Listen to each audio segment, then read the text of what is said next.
Well, hello there, listening squirrels. May have an avalanche. Chapter 4 of The Body in the Library. St. Mary Mead was having the most exciting morning it had known for a long time. Miss Weatherby, a long-nosed, acidulated spinster, was the first to spread the intoxicating information. She dropped in upon her friend and neighbor, Miss Hartnell. "Forgive me coming so early, dear, but I thought perhaps you mightn't have heard the news." "What news?" demanded Miss Hartnell. She had a deep bass voice and visited the poor indefatigably, however hard they tried to avoid her ministrations. "About the body in Colonel Bantry's library. A woman's body." "In Colonel Bantry's library?" "Yes, isn't it terrible?" "His poor wife." Miss Hartnell tried to disguise her deep and ardent pleasure. "Yes, indeed, I don't suppose she had any idea," Miss Hartnell observed censoriously.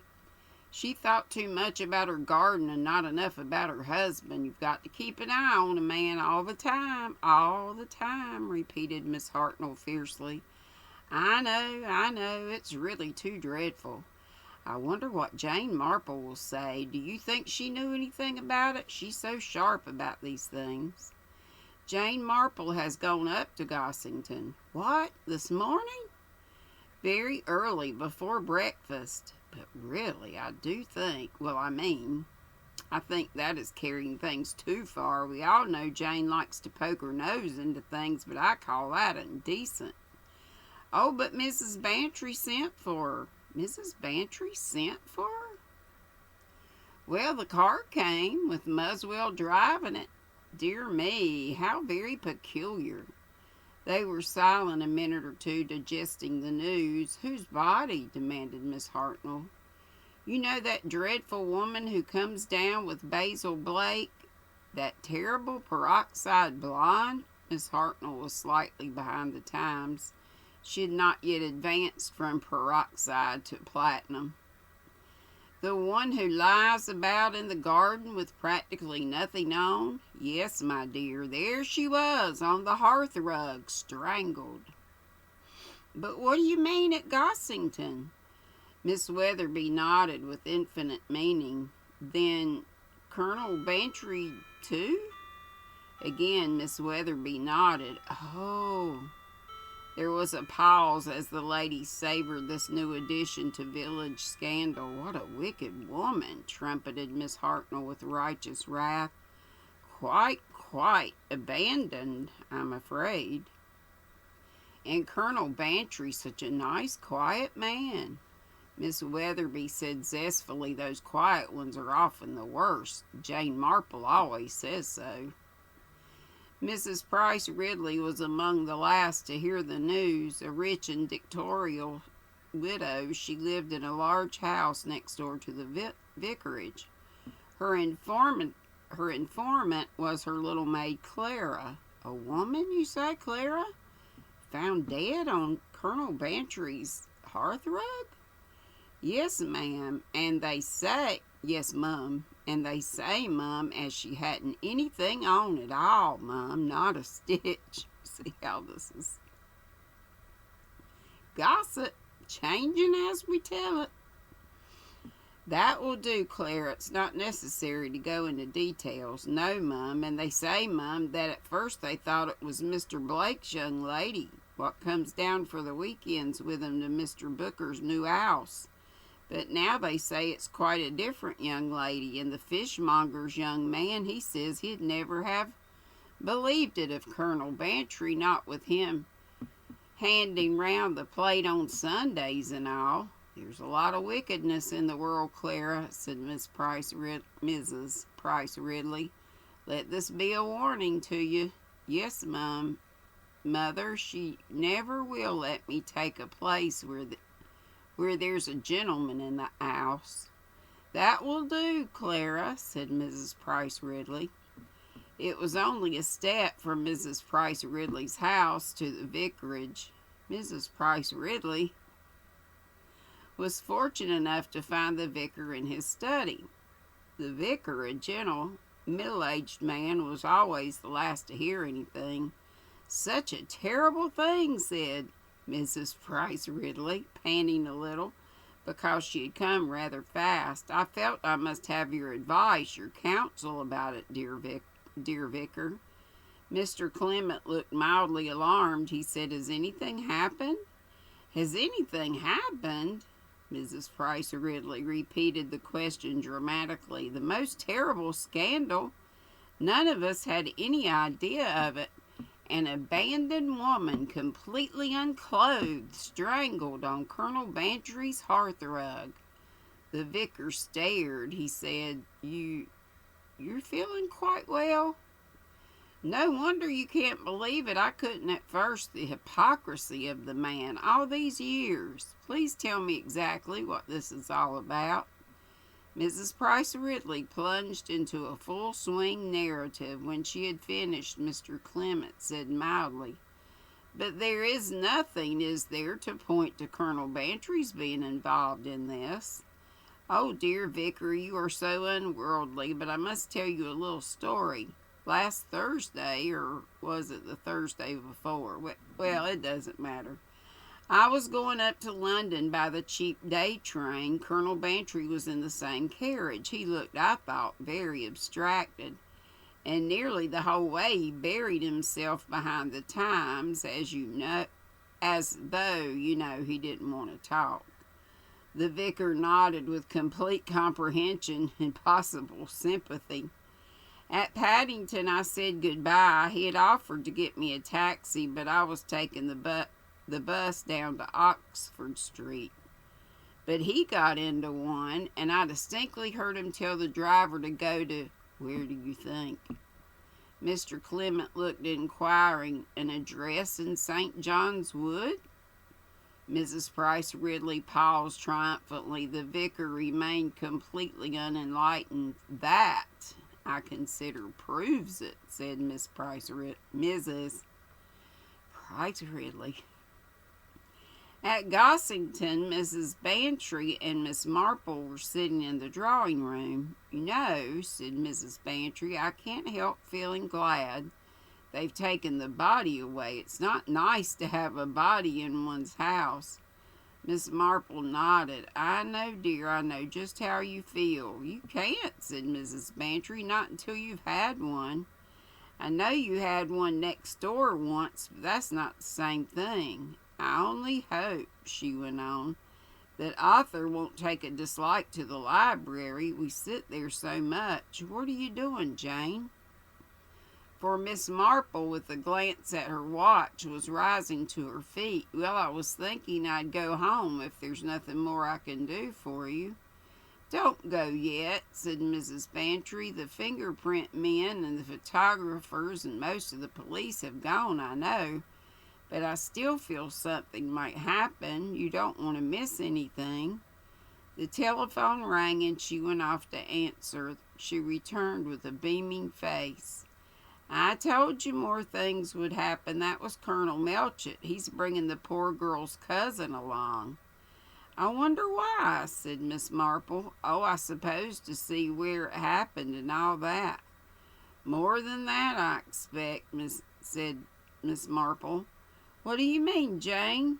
"Well, I think, perhaps, he might want her to meet Colonel Bantry." Mrs. Bantry said sharply, "To see if she recognizes him? I suppose, oh yes, I suppose they're bound to suspect Arthur. I'm afraid so." As though Arthur could have anything to do with it. Miss Marple was silent. Mrs. Bantry turned on her accusingly. "And don't quote old General Henderson or some frightful old man who kept his housemaid at me. Arthur isn't like that." No, of course not." "No, but he really isn't. He's just sometimes a little silly about pretty girls who come to tennis, Rather fatuous and avuncular. There's no harm in it, and why shouldn't he, after all? Finished Mrs. Bantry rather obscurely. I've got the garden. Miss Marple smiled. You must not worry, Dolly, she said. No, I don't mean to. But all the same, I do a little. So does Arthur. It's upset him. All these policemen prowling about. He's gone down to the farm looking at the pigs and things. Looking at pigs and things always soothes him if he's upset. Hello, here they are. The chief constable's car drew up outside. Colonel Melchett came in accompanied by a smartly dressed young woman. This is Miss Turner, Mrs. Bantry, the cousin of the victim. How do you do, said Mrs. Bantry, advancing with outstretched hand. All this must be rather awful for you. Josephine Turner said frankly, oh, it is. None of it seems real somehow. It's like a bad dream. Mrs. Bantry introduced Miss Marple. Melchett said casually, Your good man about? He had to go down to one of the farms. He'll be back soon. Oh, Melchett seemed rather at a loss. Miss Bantry said to Josie, would you like to see where it happened, or would you rather not? Josephine said after a moment's pause, I think I'd like to see it. Miss Bantry led her to the library where Miss Marple and Melchett followed, with Miss Marple and Melchett following behind. She was there, said Miss Bantry, pointing dramatically on the hearth rug. Oh, Josie shuddered, but she also looked perplexed. She said, her brow creased. I just can't understand it. I can't. Well, we certainly can't, said Mrs. Bantry. Josie said slowly, it isn't the sort of place, and broke off. Miss Marple nodded her head gently in agreement with the unfinished sentiment. That, she murmured, is what makes it so very interesting. Come now, Miss Marple, said Colonel Melchett good-humoredly. Haven't you got an explanation?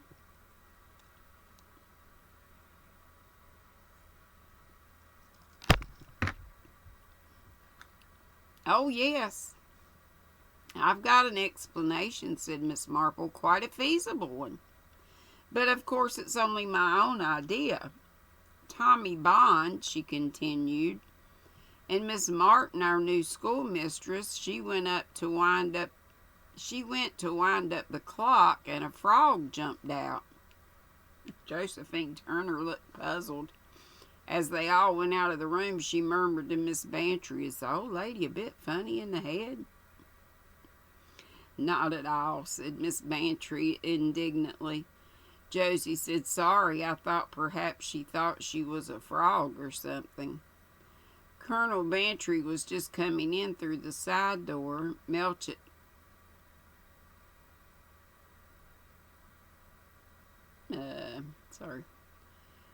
held him and watched Josephine Turner as he introduced them to each other, but there was no sign of interest or recognition in her face.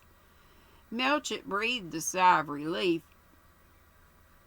cursed slack in his insinuations. In answer to Mrs. Bantry's questions, Josie was pouring out the story of Ruby Keene's disappearance. Frightfully worrying for you, my dear, said Mrs. Bantry. I was more angry than worried, said Josie. You see, I didn't know then that anything had happened to her. And yet, said Miss Marple, you went to the police. Wasn't that, rather premature? Josie said eagerly, oh, but I didn't. That was Mr. Jefferson. Miss Bantry said, Jefferson? Yes, he's an invalid. Not Conway Jefferson, but I know him well. He's an old friend of ours. Arthur, listen, Conway Jefferson. He's staying at the Majestic. And it was he who went to the police. Isn't that a coincidence? Josephine Turner said, Mr. Mr. Jefferson was here last summer, too. Fancy, we never knew. I haven't seen him for a long time. She turned to Josie. How is he nowadays? Josie considered. I think he's wonderful, really, quite wonderful considering, He's always cheerful, always got a joke. Are the family there with him? Mr. Gaskell, you mean, and young Mrs. Jefferson and Peter? Oh, yes. There was something inhibiting Josephine Turner's usual attractive frankness of matter. When she spoke of the Jeffersons, there was something not quite natural in her voice. Josie said uncertainly, "Oh, yes they are. Yes they are, really." "And what?" demanded Mrs. Bantry as she looked through the window at the retreating car of the chief constable. "Did she mean by that? They are, really. Don't you think, Jane, that there's something?" Miss Marple fell upon the words eagerly. "Oh, I do, indeed I do. It's quite unmistakable." Her manner changed at once when the Jeffersons were mentioned. She had seemed quite natural up to then. "But what do you think it is, Jane?" "Well, my dear, you know them. All I feel is that there's something, as you say, about them which is worrying that young woman. Another thing, did you notice that when you asked her if she wasn't anxious about the girls being missing, she said that she was angry, and she looked angry, really angry. That strikes me as interesting, you know. I have a feeling, perhaps I'm wrong, but that's her main reaction to the fact of the girl's death. She didn't care for her, I'm sure. She's not grieving in any way. But I do think very definitely that the thought of that girl, Ruby King, makes her angry, and the interesting point is, why?" "We'll find out," said Mrs. Bantry. "We'll go over to Dannemouth and stay at the Majestic. Yes, Jane, you too. I need a change for my nerves after what's happened here. A few days at the Majestic, that's what we all need. And you'll meet Conway Jefferson. He's a dear, a perfect dear. It's the saddest story imaginable." Ugh. Foot pain. Rather have foot pain than hernia pain. "Had a son and daughter, both of whom he loved dearly. They were both married, but they still spent a lot of time at home. His wife, too, was the sweetest woman, and he was devoted to her. They were flying home one year from France, and there was an accident. They were all killed. The pilot, Mrs. Jefferson, Rosamond, and Frank. Conway had both legs so badly injured they had to be amputated. And he's been wonderful. His courage, his pluck. He was a very active man, and now he's a helpless cripple, but he never complains. His daughter-in-law lives with him. She was a widow when Frank Jefferson married her, and she had a son by her first marriage, Peter Carmody. They both live with Conway, and Mark Gaskell, Rosamond's husband, is there too most of the time. The whole thing was the most awful tragedy. And now," said Miss Marple, "there's another tragedy." Mrs. Bantry said, "Oh, yes, but it's nothing to do with the Jeffersons." "Isn't it?" said Miss Marple. "It was Mr. Jefferson who went to the police." "So he did. You know, Jane, that is curious." And that's the end of chapter 4. So, like I always say, good Lord willing, and the creek don't rise. We'll read chapter 5 tomorrow. And remember, I'll be live tea at 3. Saturday and Sunday. And we've got a few giveaway items left. I'll probably do one Saturday and one Sunday. Might dig around in that closet and see if I have any more kits or anything interesting. And also remember, first thing in the morning, I should have said this on live. I forget. That Affordably Geeky will be on in the morning at 8, from 8 to 11 on Affordably Crafty Kim's channel. And then Mel comes on, Hooked to the Left.